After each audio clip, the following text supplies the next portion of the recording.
La valeur du cadeau. L'histoire se passe au XIXe siècle. À cette époque, faire un cadeau de Noël était difficile car on n'était pas riche.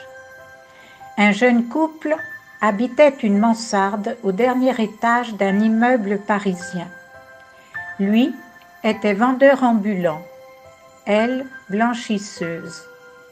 Noël approchait et chacun voulait faire un cadeau à l'autre.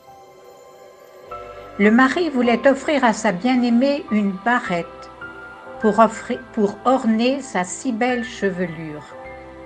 Il savait qu'elle en désirait une, mais comment réunir l'argent pour ce cadeau? C'est alors qu'il sentit, en mettant la main dans la poche de son gilet, sa montre. Il l'avait reçue de son grand-père à sa mort. Il la sortit de sa poche, la regarda, l'admira. Puis il prit sa décision. Il irait la vendre pour pouvoir acheter la barrette. La femme, de son côté, savait quel était le grand souhait de son mari.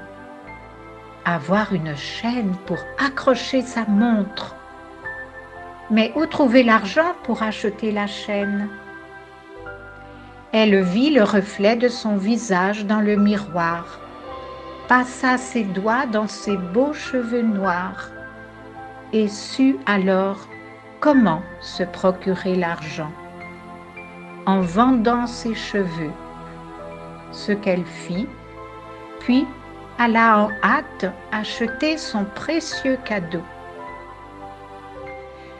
Lorsqu'ils se retrouvèrent à la veillée de Noël, si heureux chacun de pouvoir offrir à l'autre le cadeau qu'il savait faire le plus plaisir, quel ne fut pas leur étonnement. Leur cadeau, ils les avaient rendus inutilisables par leur sacrifice. Mais ils étaient comblés, car ils s'étaient prouvé combien ils s'aimaient.